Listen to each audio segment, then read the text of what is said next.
Have you ever noticed how the world loves to put labels on people? You either fit in or you get burned. If you dare to think differently, say no when everyone else says yes, choose faith when logic screams the opposite, you become a target. And here's the irony. So many people bow just to avoid the furnace, not realizing that it's inside the fire where God reveals himself the most. That's right. Sometimes God doesn't put out the fire, he steps into it with you. The story you're about to hear isn't just about three young men defying a king. It's about the courage to stand tall when everything and everyone tells you to kneel. It's about Shadrach, Meshach, and Abednego, but it's also about you, because what happened in the book of Daniel didn't stay in the past. Today, the names have changed. Maybe it's pressure at work, emotional oppression, family crisis. But the principle remains. Your faith will be tested. And when it is, what will you do? Now, listen closely. This video isn't for anyone living a lukewarm, surface-level faith. It's for those who are tired of hiding, tired of pretending everything's fine, while secretly trying to put out fires on the inside. Here, we're going to expose the system, challenge the fear that hides behind wisdom, and prove that the fourth man in the fire still shows up. And when he shows up, my friend, even kings fall to their knees.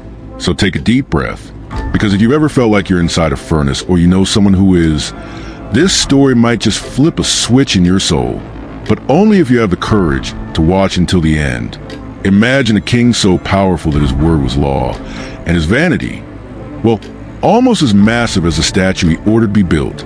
Nebuchadnezzar, king of Babylon, decided that his glory needed to be seen, and not just seen but worshipped. He commanded the construction of a colossal statue made of pure gold, a monument to his own greatness. The catch? He demanded that everyone, absolutely everyone, bow before it. No choices, no opinions, just blind obedience. And that's where the tension begins. Because the problem wasn't the statue itself. It was what it represented. A man trying to claim what belongs only to God. Today, it's easy to think this kind of story is far removed from our lives. But how many times do we raise our own golden statues?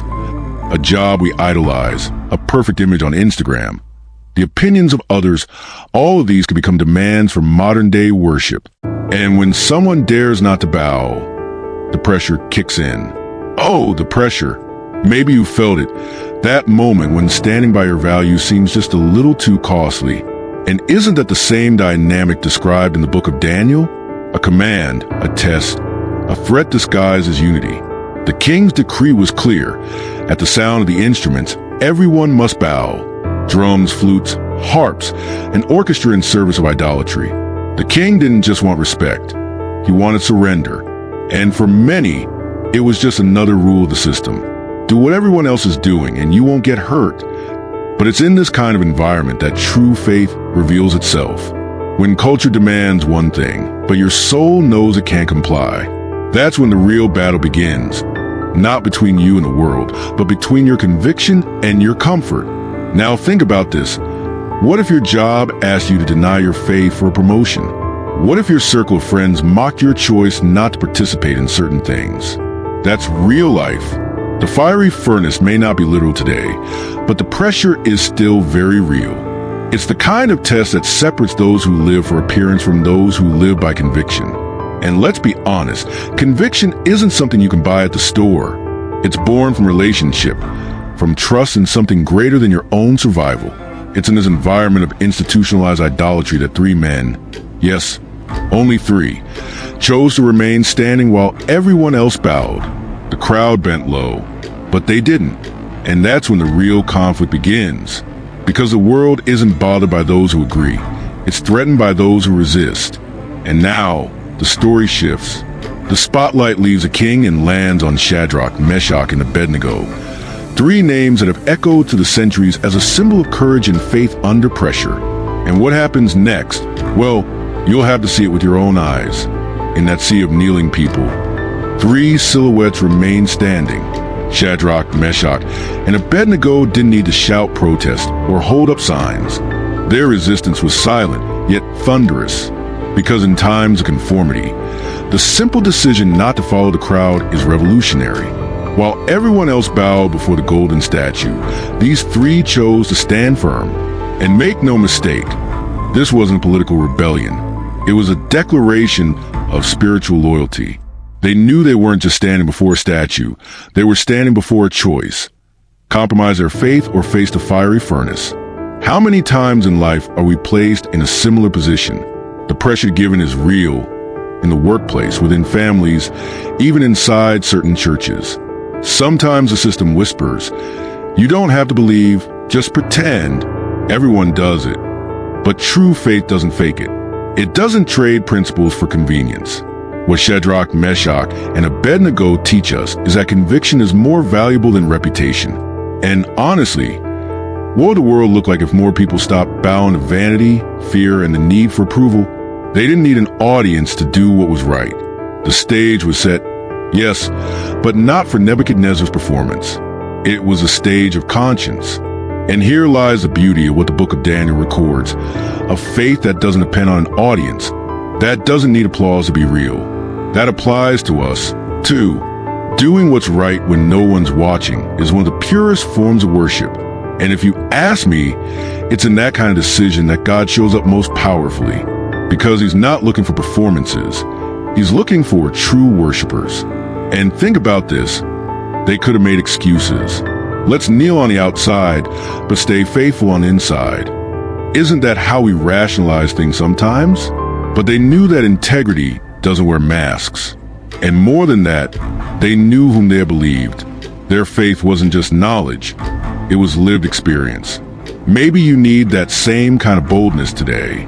Maybe it's time to stand in an environment where everyone else is kneeling out of fear. And here's the thing. When one person stands with courage, others often find the strength to rise too. Example leads. Their refusal didn't go unnoticed. Someone, of course, ran to tell the king. And if you think the tension has been high so far, wait until you see Nebuchadnezzar's reaction. Because when the system is challenged, it doesn't respond gently. It responds with fury.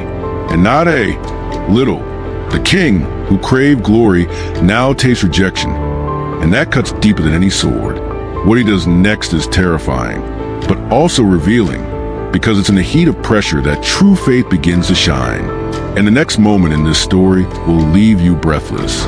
Nebuchadnezzar wasn't the kind of man who tolerated being defied, especially not in public. When he heard that Shadrach, Meshach, and Abednego had refused a bow, his fury rose like thick smoke. He wasn't just angry, he erupted.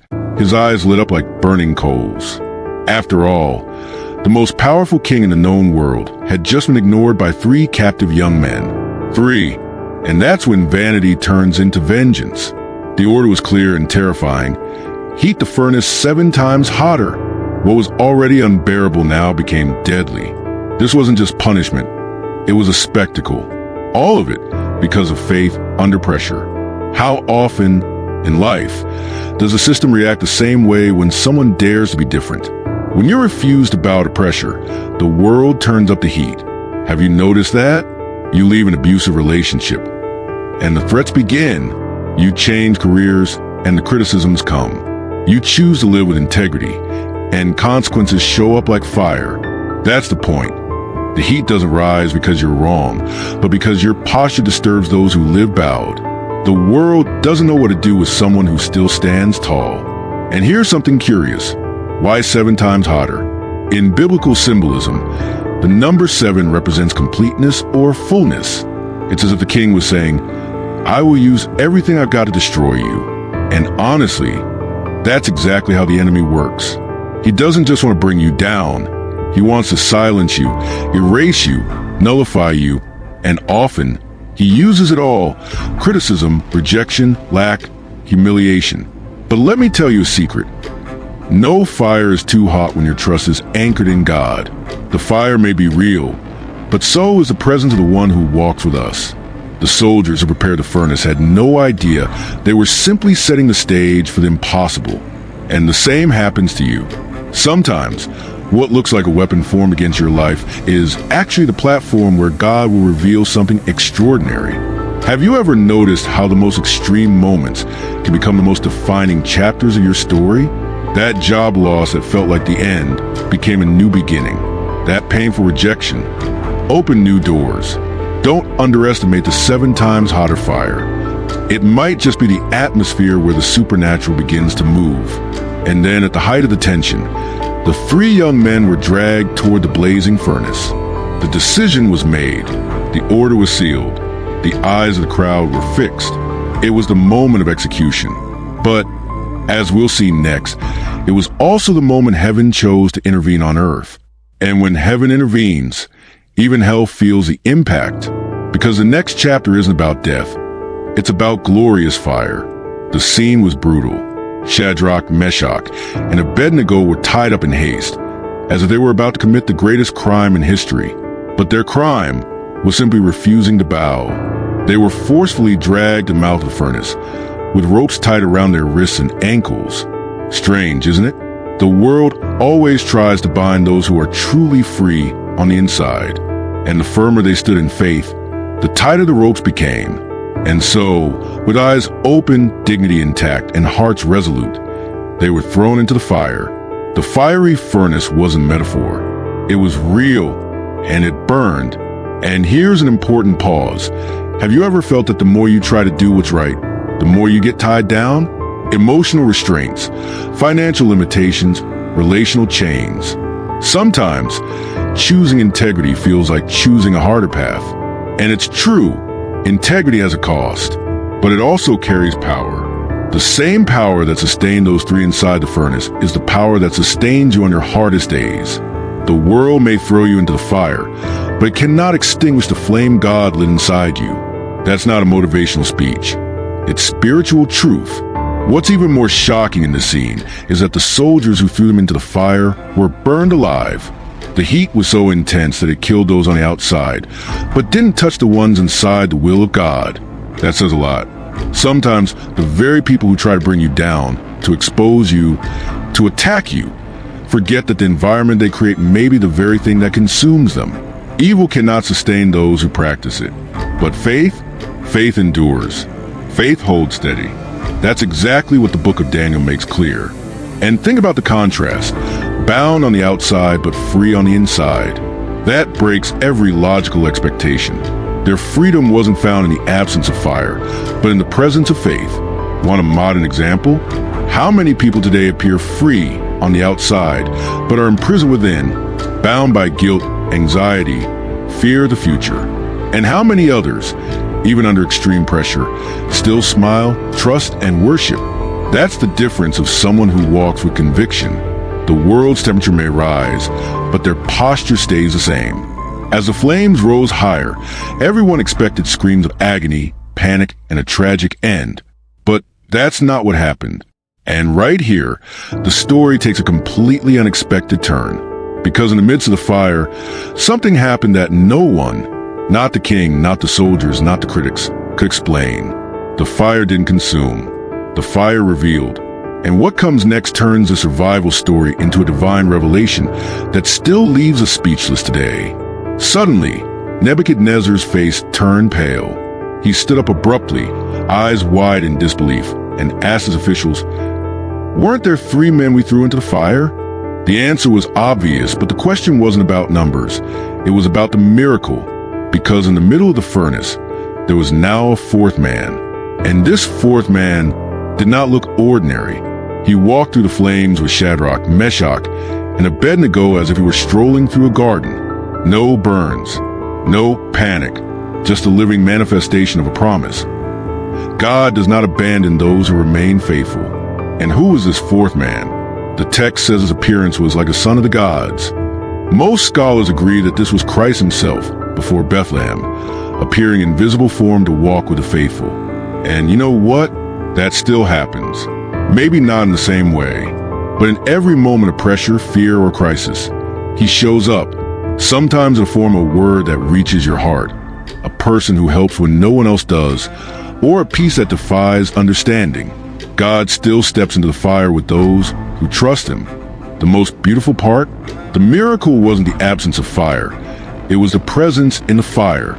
Some people pray for God to remove the problem, but forget that the real power is found in not being consumed by it. How many times have you begged God to fix the situation quickly? But what if, instead, he wants to teach you how to walk through it? The fire that terrifies others may be the very place where God transforms you. The secret isn't avoiding the furnace. It's knowing who's with you inside it. That fourth man didn't appear outside the trial. He showed up inside the fire. That teaches something profound. Some revelations of God only happen in the flames. Outside the fire, faith is theory. Inside the fire, faith becomes testimony.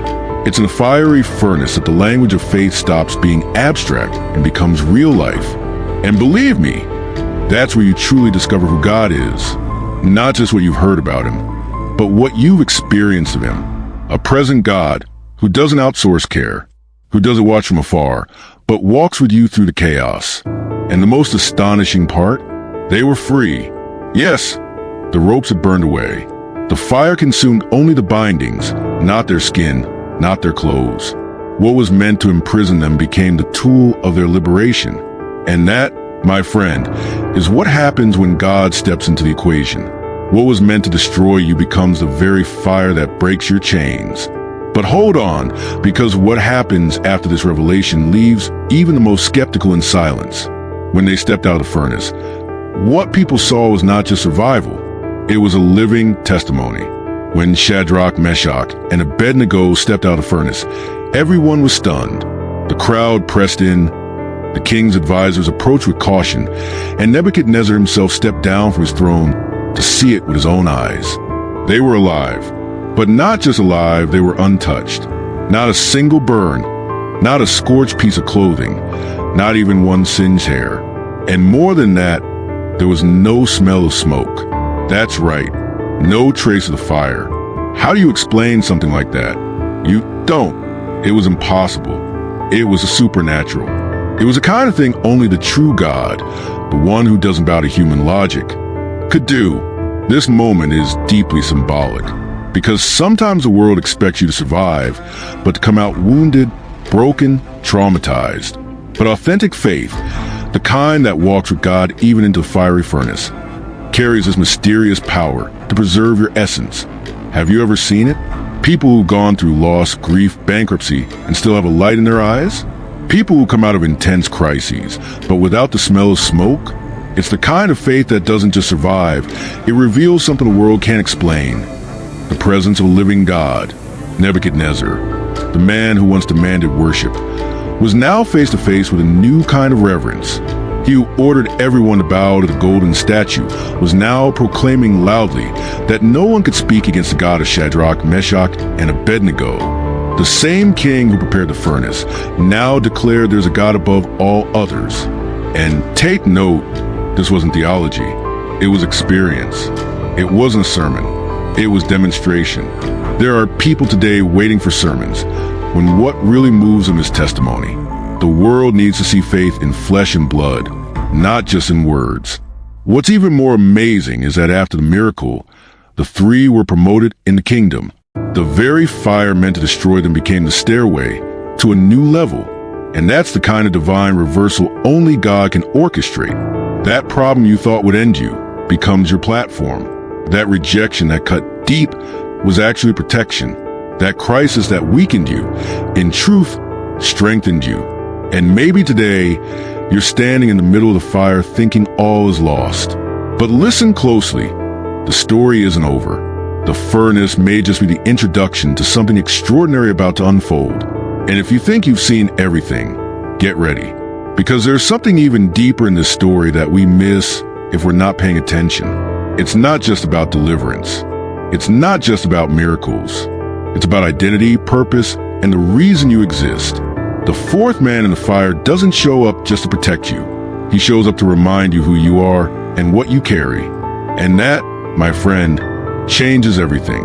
Now that you've seen what happens when someone chooses faith even in the face of fire, let me ask you, what's holding you back today? What furnace have you been avoiding for fear of getting burned? Maybe the toxic relationship, a career that's suffocating you, or even a belief system you no longer truly believe in. And the question isn't whether the fire will come. It always does. The real question is, who will be with you inside it? The story of Shadrach, Meshach, and Abednego teaches us that it's not just about coming out unharmed. It's about coming out transformed, coming out stronger, freer, more aligned with what God truly wants to do in your life. And between us, are you really living what God dreamed for you, or just surviving in a cycle of fear and conformity? Isn't it time to revisit your foundation, to rethink your priorities? You've seen what happens when someone refuses to bow. Now the question is, what about you? Will you keep bending on the inside just to look good on the outside, or will you rise with courage? Even if it costs you temporary comfort, what are you going to do with everything you've just heard? If this message spoke to you, leave a comment below and tell us which part hit you the hardest. Share this video with someone who needs to hear it too. And of course, make sure to subscribe to the channel and turn on notifications so you never miss a story like this. Because here, we don't just tell Bible stories. We show you how they're still alive today.